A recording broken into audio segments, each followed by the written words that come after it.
Good evening, everyone. Okay, I'm going to make the English version of the video I just made in Spanish, and we'll see if it's true that English is a more succinct language. Usually you see that translations are a little bit shorter, briefer, when more brief when they're translated into English. But on the other hand, I doubt that I'm going to remember every point that I made in the other video, so I'm just going to try to synthesize it in my head as best I can. So basically, what I want to talk about is um, the the importance of the synergy between freedom, democracy, communications, and healing in what what the combined forces, the combined force of these signify to the future of human civilization. So, in order to do so, I'm going to visit all four by giving a pure generalized definition just so we can grasp an idea regarding each one in terms of Gaia humanism, a simple, purist idea of what each one is about, and what could be one of several definitions for each one of the four. So I'll start with freedom. Freedom. Oh boy, America and freedom, right? But how do we really understand freedom? If you were to guess the general sense of a population and how what they think about freedom, how they think about freedom, immediately you get a sense that people think of it in terms of sort of a capricious, whimsical insistence in you being able to do what you feel is best for you, for your loved ones, what you feel like doing, freedom of expression, freedom of choice, with the idea that that should abilitate, or rather, that should facilitate um, more flexibility and options in order to create a more varied and and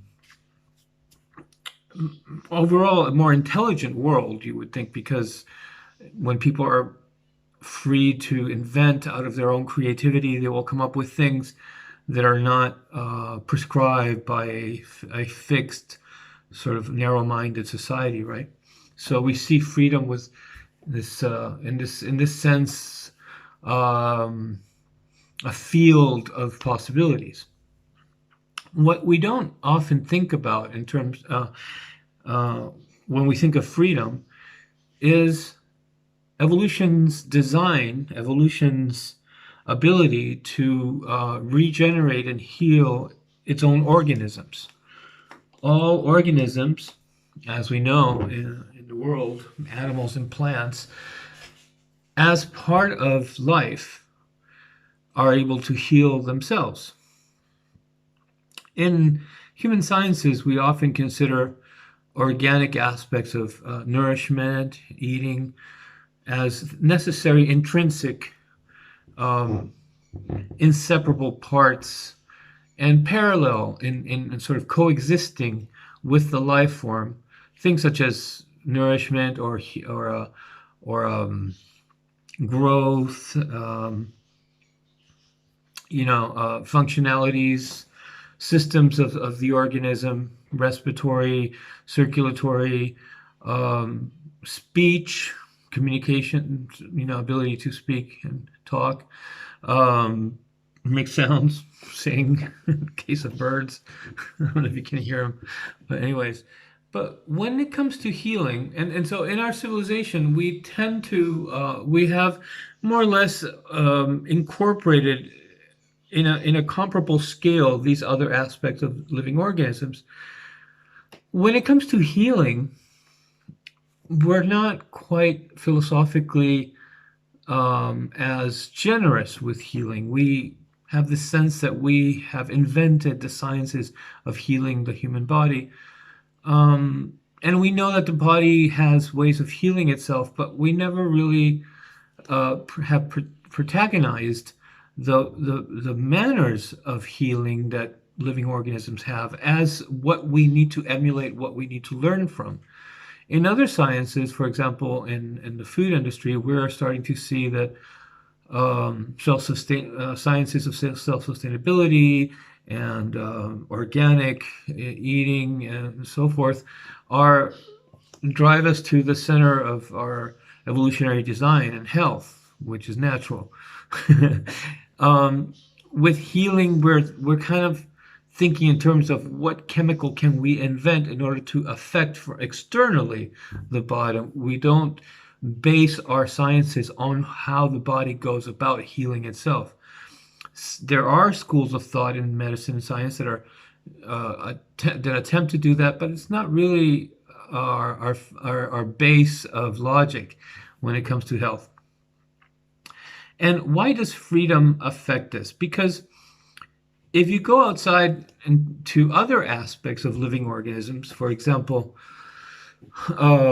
social structure, social psychological development, sociological behavior in individuals, we find instances in which there is dissonance, there is aberration in society, people that hurt each other, people that covetously plan against their own species and commit criminality, and we don't see this as a dysfunction of society. I mean, we understand it in some human sciences, but we don't deal with it in the sense of civilization.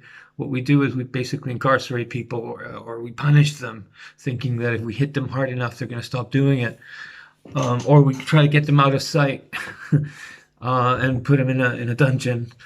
We don't really think of society in terms of what is happening to us, what is happening to it, where is the illness, how can we heal it. However, in the natural design created by evolution, healing does very much exist in the living organism of society, of the human collective. Why? Because the ruling force of all living forms, I don't think this is going to be shorter than the other video that I think about it. The ruling force of all living organisms is fundamentally originates in the collective. In other words, cosmic creation or evolution, however you want to understand the emergence of life in the universe and on this planet, for example, doesn't start with one prototype appearing and then having a way of replicating itself and then creating the collective. No, creation or evolution thinks in terms of, if you could use the word think, in terms of the collective. Many individuals simultaneously start appearing and taking shape and evolving together. So the ruling base, or the supreme force, we could call it too, is the collective, which means any form of the more unnatural a force of separation is, it acts against that collective, the more you will find a reaction to try to reintegrate that collective.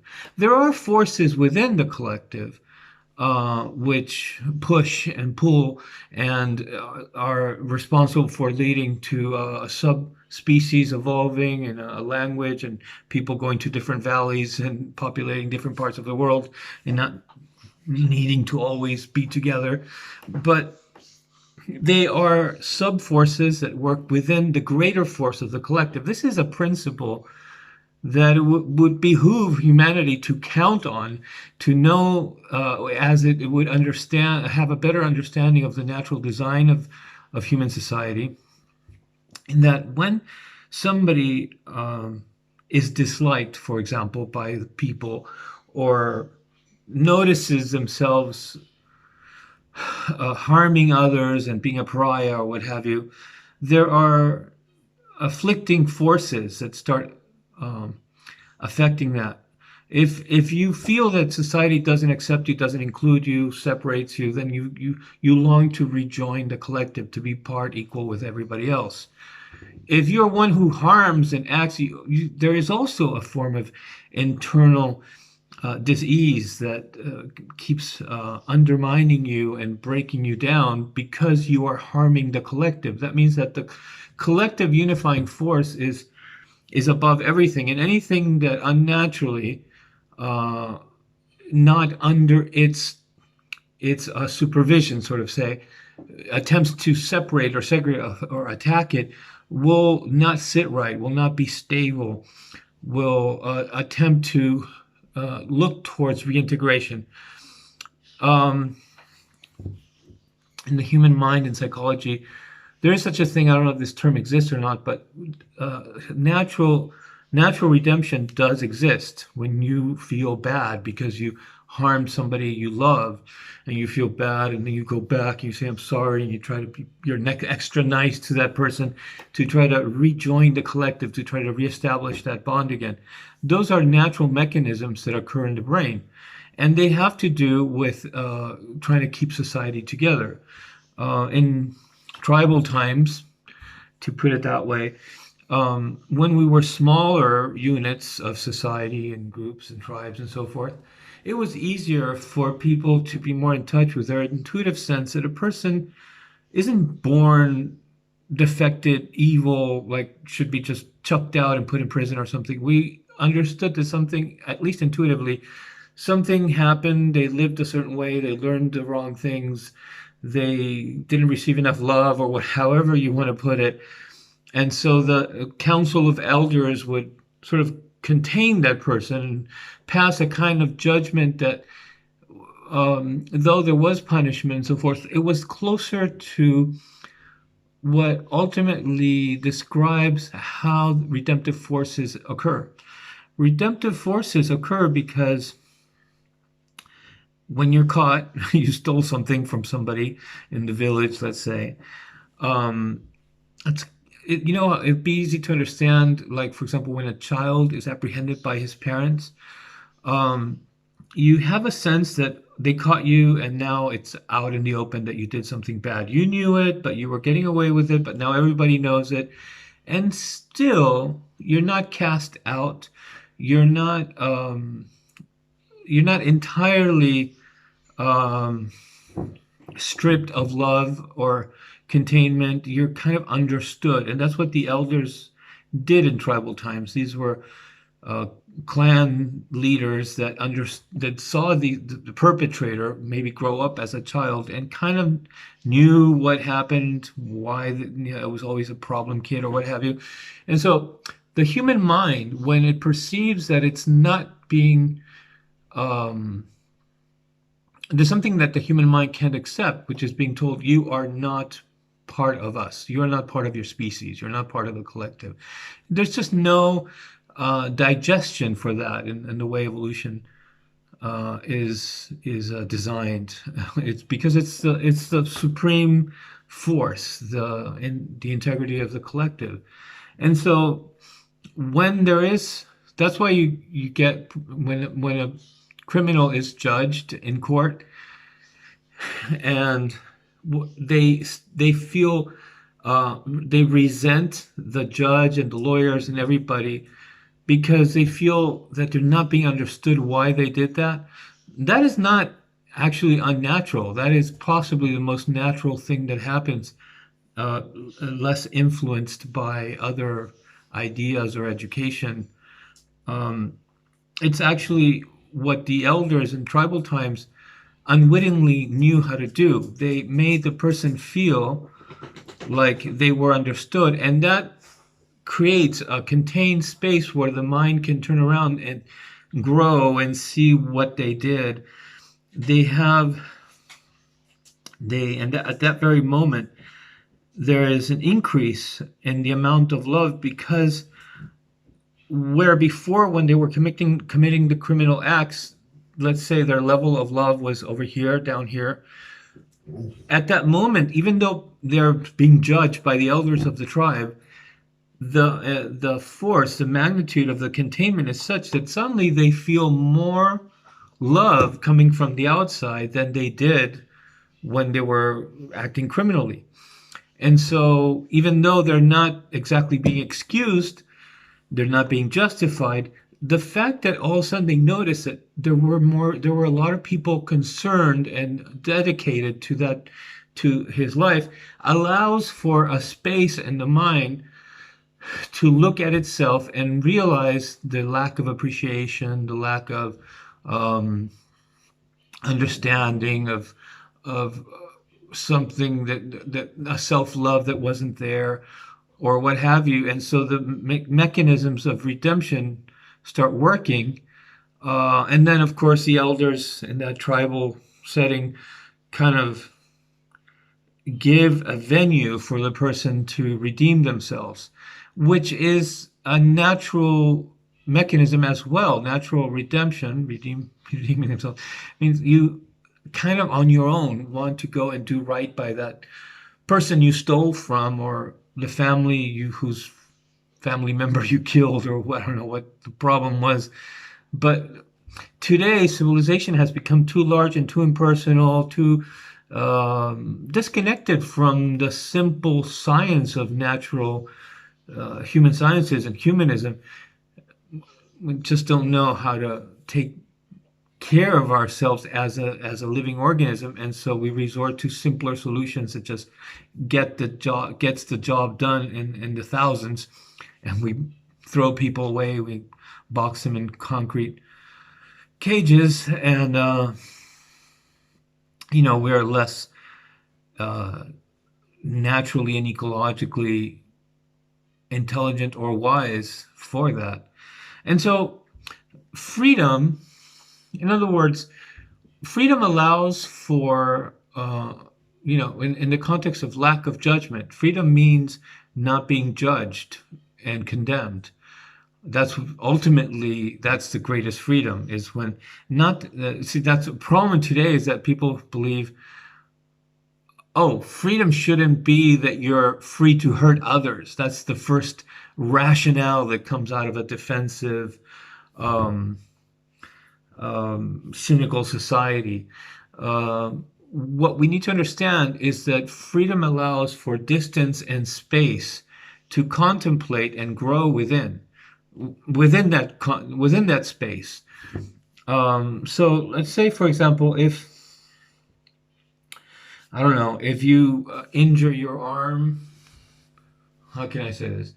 Um, okay, if an animal gets hurt in the wild, while it's hunting or whatever, and it's under pressure to carry its cubs and continue to defend the pride while it's injured, it will possibly continue to injure worse. And so we're talking about a repression, and lessening the amount of freedom on that injured animal. Um, it will probably not be able to heal right, or will make that wound worse than it was before. Where if the animal is allowed to have the space to breathe and not have to worry about a predator taking advantage of it because it's wounded, and there are aunties and uncles in the pride that are taking care of the cubs, and so it can take its time and walk slowly and not have to worry, that healing of his injury will occur much more effectively and comfortably than if it continues to be under pressure. So this is a concept regarding freedom that we seldom take into consideration. And yet, in the judicial penitentiary system, it's very much a case study in which to understand the potential. And in fact, we have intuitively come up with ways in Europe, and especially during the 60s and 70s. We had more trust in our intuition and knew that there was something there that we had to investigate, which is recovery, rehabilitation, giving people ultimately don't want to not be one of the whole. So when the first law is that people don't people don't want to hurt, people end up hurting others for a bunch of simple and super complex reasons, socially and misintellectual, misreasoned, mislearned ideas. Um, but ultimately, the greatest force is always there. It's part of the design, and we should learn to know how to enhance it, how to count on it, how to help it so that it makes both of our jobs easier. Our inventions of civil and administration and what the body, what society, what the individual wants ultimately is to be optimal and healthy and, uh, you know, joined in the collective of its own living form. So, this is one of the dimensions of freedom that is necessary to understand so that we can see how important freedom is, because we talk a lot about freedom, but we think that it's just like a luxury almost. We are able to be free and those poor other countries are not able to. Freedom is an organic notion. It's a necessary state for optimal healing and regeneration to occur. And that means in the social fabric, in the areas of sciences, invention, creativity, the more tools you have, the more you'll be able to come up with something and healing is not separate. Healing is very much an integral part uh, in what freedom allows to optimally happen by our natural form and design given to us by creation and evolution, by the form of our living organisms. And so we've never made this association before. I don't think. I haven't really read it much anywhere or have heard anybody talk about it. And yet, being able to not harness, but let the organism heal itself. It requires freedom, requires us to sort of take our hands off and just let it see what it wants to do.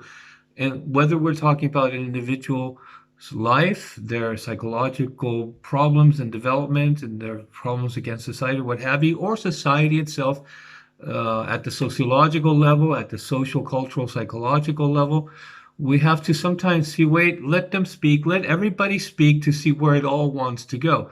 And freedom is necessary for that. Okay, so we had democracy, freedom, communications. Communications,